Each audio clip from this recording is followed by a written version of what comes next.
entend tous les jours, ou on lit tous les jours, des propos, oui, l'Afrique, c'est le continent du XXIe siècle. Moi, je me demande pourquoi on n'a pas un secrétariat d'État au moins, puisque il y a tellement de choses à faire, enfin, et donc on a un ministre. C'est pas un secrétariat, enfin moi je veux bien un peu Non, un mais secrétariat d'État, mais c'est pas un secrétariat d'État qui va résoudre le problème. L'avenir de la présence française en Afrique passe par de l'investissement productif, amené par du capital originaire de France ou d'Europe. Voilà. On peut continuer la coopération classique, AFD, tout ce qu'on fait, etc. Il n'y a pas de problème. Elle va continuer. Mais la donne, elle va changer là-dessus. Créer des emplois, créer de la valeur en Afrique. Voilà. C'est là où ça se joue. Si la France, ses entreprises sont capables de comprendre ça, à ce moment-là, oui, il y a un futur pour la relation entre la France et l'Afrique. S'ils ne le comprennent pas, ben on va laisser l'Afrique aux autres. Voilà.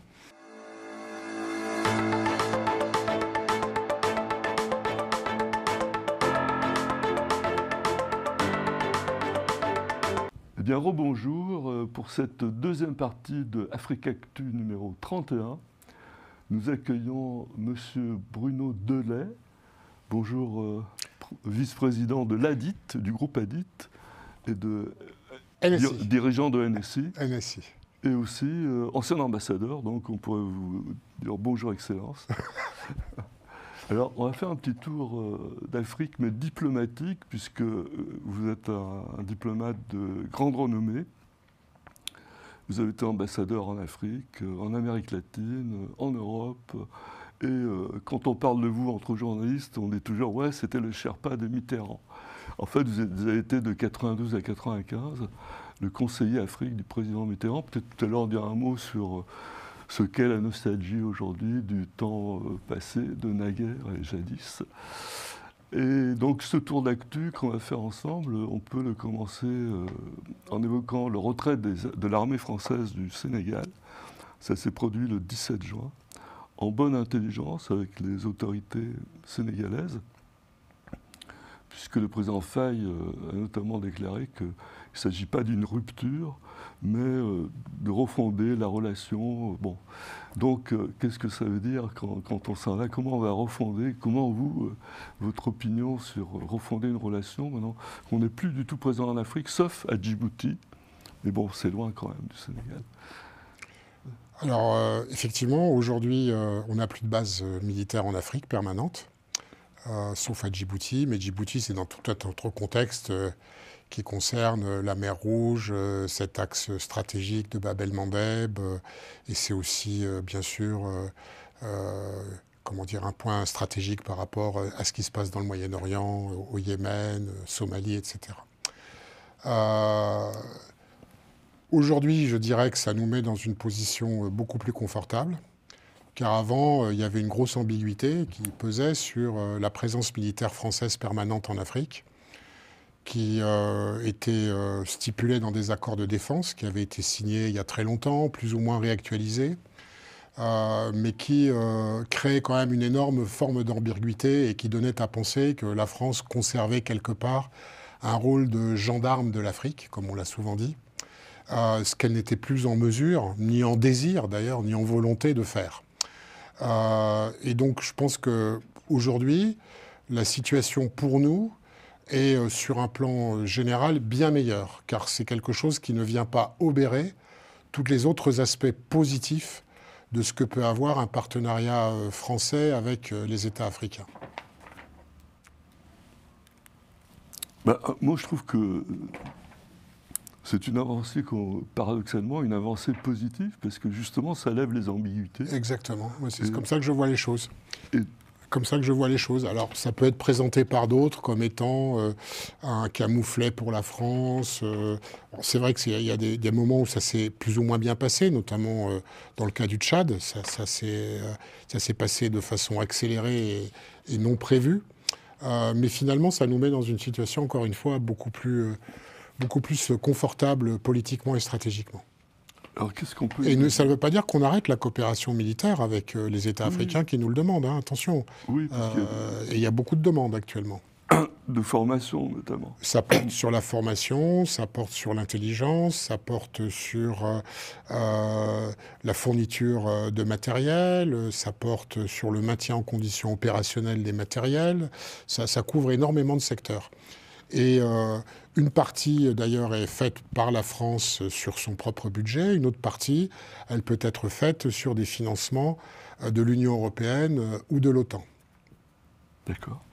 Et alors, pour cette refondation qu'évoque nos responsables, mais aussi le président Faye, par exemple, quelles sont les grandes lignes qu'on peut envisager, qu'on imagine, qu'on peut promouvoir? Alors, si on est du côté d'une lecture positive des choses, la France doit avoir conscience qu'elle n'est pas la seule en Afrique, qu'il y a d'autres pays, d'autres puissances, d'autres intérêts économiques qui s'y déploient et qui s'y développent, avec beaucoup de succès d'ailleurs. On les connaît tous, hein, c'est la Chine, c'est l'Inde, c'est la Turquie, c'est le Japon, c'est de nouveaux acteurs aussi, et puis c'est les Africains eux-mêmes. Il y a aujourd'hui des entreprises multinationales africaines qui travaillent dans le secteur du BTP, du raffinage, de l'énergie, des mines. Ça, c'est aussi quelque chose de très positif. Donc la France est amenée à évoluer dans ce nouveau contexte. En même temps, il y a un deuxième élément qui est très important à prendre en compte, c'est que si en Europe, il y a une demande de reconquête de souveraineté de la part des États, eh bien, la même chose intervient en Afrique. Il y a une demande très forte de reconquête de souveraineté, où les États, dans la sphère militaire, dans la sphère politique, dans la sphère économique, veulent retrouver un peu la maîtrise. Pas un peu d'ailleurs, beaucoup. On voit ça par exemple dans le secteur minier, dans le secteur industriel, dans la demande constante que dans tous les contrats, il y ait une part locale toujours de plus en plus importante. On n'est plus simplement dans la simple demande de transfert de technologie. Ça va bien au-delà. Et c'est aussi l'enjeu de notre présence économique future en Afrique. Les entreprises françaises qui vont comprendre ce désir, elles seront gagnantes à terme. Oui, alors il y a un de vos anciens confrères, Christophe Bigot, ambassadeur, qui dit qu'il faut que les entreprises françaises se projettent dans la co-construction, la coproduction, le partage de la chaîne de valeur, que c'est selon lui la meilleure manière d'avancer. Voilà, si vous vous mettez du point de vue de ces États africains, vous avez une poussée démographique sur des centaines de milliers de jeunes qui arrivent sur le marché de l'emploi. Et la hantise de tous les responsables de ces pays, c'est créer de l'emploi marchand, et pas simplement de l'emploi de fonctionnaires. Et si nous savons comprendre cette demande, cette absolue nécessité, on sera gagnant et on sera pour rester très longtemps en Afrique, avec le désir et l'enracinement profond dans le cœur des Africains. Si on ne comprend pas ça, et si on reste dans une économie purement rentière, comme si rien ne s'était passé, on ne durera pas, on ne tiendra pas. Alors, en faisant référence aux travaux du CIAN, le Conseil français d'investissement en Afrique, que préside Étienne Giraud, donc chaque année, il publie un baromètre de qu'est-ce qui se passe en Afrique avec les entreprises françaises. Et j'ai cru comprendre qu'on serait à peu près les premiers, avec 700 entreprises ou filiales présentes en Afrique. Je crois que c'est 300 000 emplois, ou ça, je ne me rappelle pas exactement. Et ça, c'est un élément d'appréciation très fort de la part des Africains. En même temps, et je vais vous demander votre avis, parce que en même temps, dans les travaux du CEN, ils ont repéré que les gens les plus négatifs au regard de l'Afrique, entrepreneurs ou investisseurs, sont ceux qui n'y ont jamais mis les pieds encore. Enfin, qui n'ont jamais créé une entreprise ou autre. Et donc, est-ce que, professionnellement, cette fois, dans les travaux de l'ADIT, il y a cette interrogation sur comment motiver les... Alors, ce qui est important pour tout investisseur, qu'il soit français ou non français d'ailleurs, parce qu'on a des clients qui sont français, d'autres qui ne sont pas français, et qui sont amenés à investir sur le continent africain. Notre travail et notre valeur ajoutée, c'est de les aider à dérisquer leur investissement. Alors, c'est quoi dérisquer son investissement? C'est d'abord, c'est bien comprendre l'écosystème dans lequel on va être. qui est très différent. Je veux dire, l'Angola, c'est pas la Suisse. Il faut connaître, avoir une cartographie très précise du pouvoir, pas seulement de la structure politico-administrative, mais de la structure sociale du pays, des attentes des populations, de la société civile. Deuxièmement, il faut être toujours de façon à peu près générale, s'appuyer sur des vrais partenaires locaux et pas simplement se comporter comme si on venait offshore installer une usine ou exploiter une zone agricole ou une mine. Donc notre travail, ça consiste à donner tous ces éléments de contexte à l'investisseur pour que son investissement soit le plus socialement utile au pays. Plus il va produire de la valeur ajoutée pour le pays, plus son investissement sera sécurisé. Mais si c'est un investissement qui se contente simplement de ramasser de la rente, profitant d'exemptions fiscales, de conditions particulièrement favorables, un peu exorbitantes du droit commun, ça risque de ne pas durer. Voilà. C'est grosso modo la philosophie qu'il faut retenir. Plus on est socialement utile à la société africaine, plus on est là pour durer. Je vous entends avec grand plaisir parce que c'est un de mes dadas. Le côté, souvent exemplaire, socialement exemplaire, des entreprises françaises travaillant en Afrique. Par exemple, je crois que c'est Veolia dans certains pays, j'avais interviewé le président il y a quelques années, qui a des succursales avec de l'actionnariat salarié. Je veux dire, on ne trouve pas ça partout, y compris chez nous. Et l'autre, par exemple, qui crée une sécu spécifique aux employés, parce que le pays n'a pas de sécurité sociale. Donc c'est un beau sujet, je pense. Non, puis vous avez des fonds d'investissement français. Je pense à l'un en particulier parce qu'il est très actif sur le continent africain, qui est Meridiam, oui, qui fait très attention à ce que tous ces investissements soient éthiquement corrects, juridiquement corrects, bien entendu, ça va de soi, mais aussi qui correspondent aussi aux grands objectifs sur sociaux et sur l'environnement et sur le changement climatique. Ils font très très attention à ça. Ouais. Oui, parce qu'en fait, on est responsable de toute la chaîne. Et donc, ce sont des investissements qui, normalement, sont faits pour durer. Parce que quand un fonds d'investissement comme celui-là investit, c'est pour 30 ans, 35 ans, 40 ans. C'est pas juste one shot et puis je m'en vais. Je ramasse mes bénéfices et je pars ailleurs. C'est dans cet esprit qu'il faut agir. Oui, mais je crois que cet état d'esprit est assez bien répandu parmi les entrepreneurs français ou les responsables français. On n'a pas de cas de petits voyous, quoi. S'il y en a, on n'en parlera pas. Donc il n'y en a pas. Si on en parle pas, il n'y en a pas. Ouais, bon. Alors, il y a un acteur nouveau qui émerge dans la sphère diplomatique. En fait, ce ne sont pas les États qui sont par nature avec une diplomatie structurée, mais c'est la société civile. Ouais. D'ailleurs, le président Macron avait un peu intuité ou initié ça avec le sommet de Montpellier. C'est peut-être la diaspora, oui.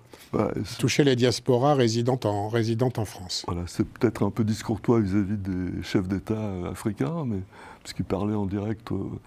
Mais donc, qu'est-ce que vous pensez de cette nouvelle réalité? Est-ce que vraiment on est en sous-mise en valeur de la diaspora? Qu'est-ce qu'on peut faire pour en tirer profit?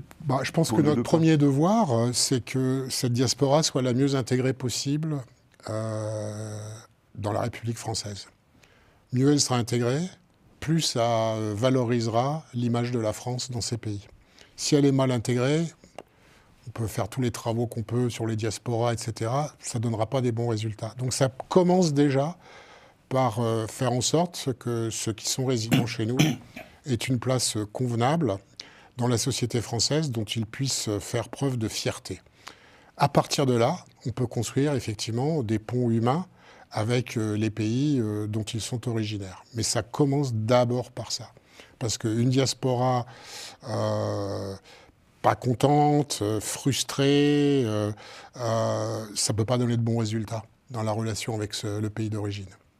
Alors, en ce moment, il y a un mouvement parmi les Marocains très fort de retour des gens diplômés, des cadres, de retour au Maroc, Exact, parce qu'effectivement, il y a beaucoup d'opportunités. Bah oui, parce que le Maroc se développe à une vitesse grand V, a besoin de cadres bien formés, et c'est un mouvement normal et heureux.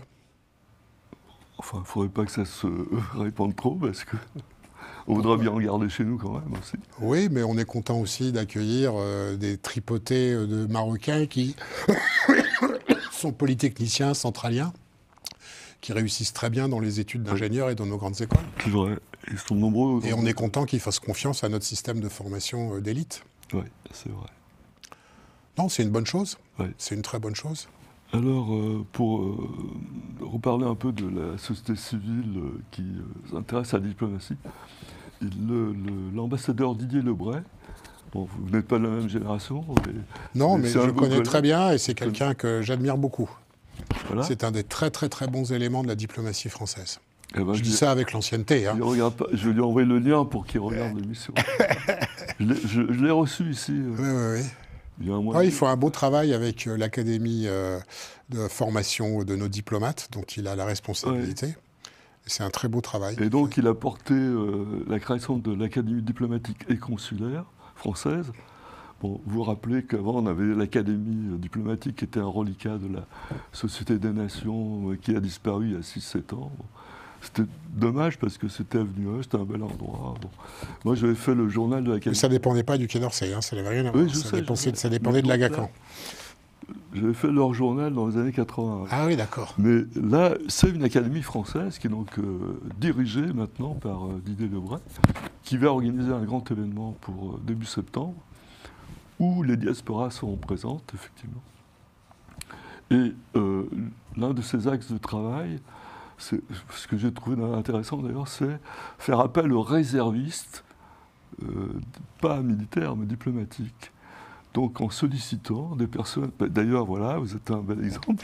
D'accord, oui, très bien, oui, ça ne m'étonne pas qu'il y ait toujours des très bonnes idées à Didier, non, tout à fait. Bon, en sollicitant des gens qui, à un titre ou à un autre, ont une qualité, qualité remarquée, remarquable.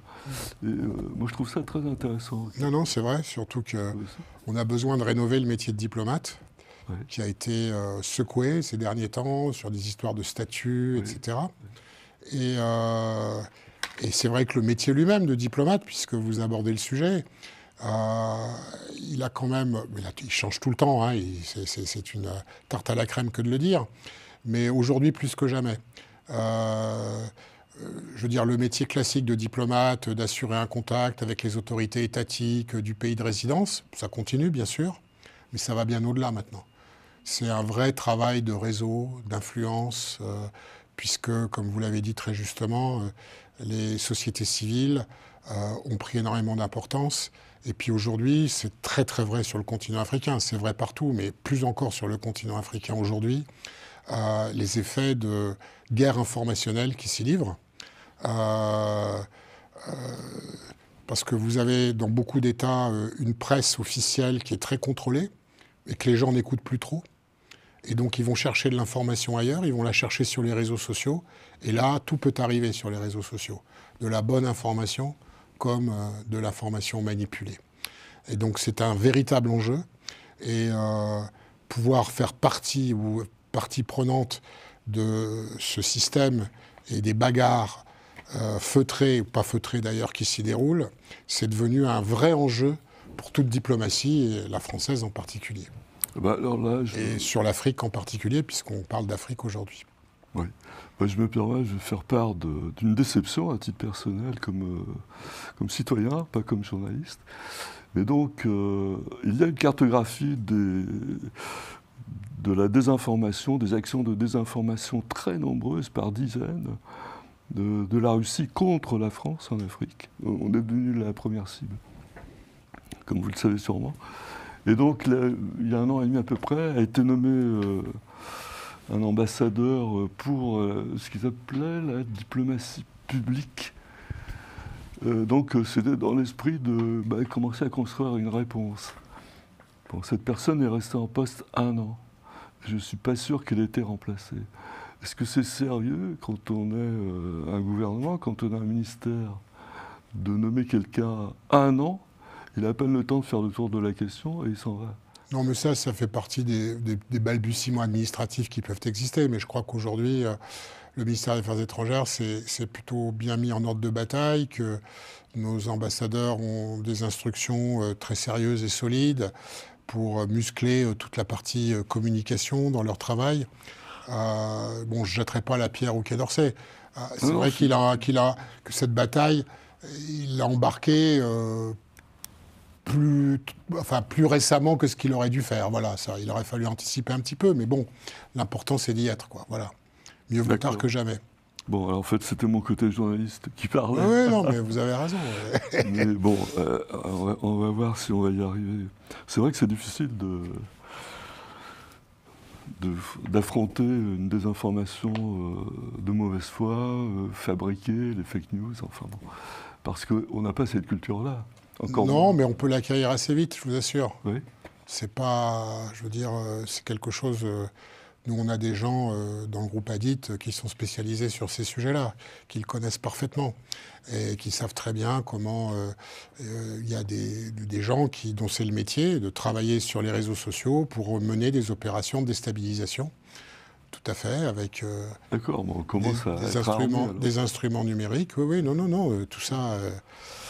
Tout ça est disponible même dans le commerce. Les instruments sont disponibles dans le commerce. Ah ben alors, complètement c'est bon. Bon, comment valoriser les diasporas, on l'a évoqué. Oui, alors, c'est une idée que j'ai trouvée intéressante dans le texte de Inès Chaibi qui a été publié il y a 3 jours. Et c'est parce que c'est en réponse à un reproche qui nous a été fait quelquefois, à nous les Français, notamment dans les baromètres du CIAN. Dans les baromètres du CIAN. Ah oui, d'accord, oui. Parce que, dire, on est attaqué de tous les côtés un peu, parce qu'on est présent partout. Dans l'éducation, dans le commerce, dans l'industrie, enfin, dans la santé, enfin, tout ce qu'on veut. Et alors, ce qu'elle dit, si j'ai bien compris, c'est que refonder la coopération, c'est de choisir des thèmes de coopération selon les pays. Par exemple, pour le Sénégal, elle propose l'innovation éducative et agroalimentaire. Pour le Rwanda, elle propose la coopération en cybersécurité et l'innovation numérique. Et puis l'Afrique du Sud, la diplomatie scientifique et environnementale. Oui, enfin, ça vous paraît... pourquoi pas, mais ce qui compte, c'est la demande du pays. Ce n'est pas nous qui allons déterminer à leur place ce dont ils ont besoin et quelles sont les priorités. Donc c'est au pays, à notre partenaire, de nous dire, voilà, moi je veux un appui de la France dans le secteur éducatif. Moi je veux un appui de la France dans le secteur agroalimentaire. Moi je veux un appui de la France dans le secteur des infrastructures. C'est à eux de nous le dire, c'est pas à nous de le fixer par avance. Voilà, c'est ce que je pense. Et puis chaque pays, c'est différent. Voilà, mais on ne va pas se mettre, nous, en chambre, à réorganiser tout ça en disant ici, on va faire de l'agriculture, là, on va faire de la science, là, on va faire de l'éducation. Je vais vous poser une question. Je ne sais pas si c'est tout à fait pertinent, mais par exemple, on entend tous les jours, ou on lit tous les jours, des propos, oui, l'Afrique, c'est le continent du XXIe siècle. Moi, je me demande pourquoi on n'a pas un secrétariat d'État, au moins, puisque... il y a tellement de choses à faire, enfin, et donc on a un ministre. C'est pas un secrétariat, enfin moi je veux bien un secrétariat d'État, mais c'est pas un secrétariat d'État qui va résoudre le problème. L'avenir de la présence française en Afrique passe par de l'investissement productif, amené par du capital originaire de France ou d'Europe. Voilà. On peut continuer la coopération classique, AFD, tout ce qu'on fait, etc. Il n'y a pas de problème. Elle va continuer. Mais la donne, elle va changer là-dessus. Créer des emplois, créer de la valeur en Afrique. Voilà, c'est là où ça se joue. Si la France, ses entreprises sont capables de comprendre ça, à ce moment-là, oui, il y a un futur pour la relation entre la France et l'Afrique. S'ils ne le comprennent pas, on va laisser l'Afrique aux autres. Voilà. C'est tout, c'est pas plus compliqué que ça. Hein. D'accord. Et c'est pas un secrétariat d'État qui va changer quoi que ce soit à ça. J'entends. Donc pour moi, l'enjeu, c'est que toutes ces entreprises du tissu productif français, qui ne sont pas forcément les grandes du CAC 40, qui regardent souvent ailleurs d'ailleurs, qui regardent plus vers l'Asie ou vers l'Atlantique Nord que vers le continent africain, Mais tous ces autres qui ont des processus technologiques, qui ont des produits qui sont performants, qui peuvent se développer sur le marché africain, c'est ces gens-là qu'il faut amener sur le continent africain. Aujourd'hui, il y a quand même des choses qui ne vont pas. Vous avez des parcs agro-industriels, des zones économiques spéciales qui se développent partout en Afrique, de l'Éthiopie à l'Angola, il y en a partout.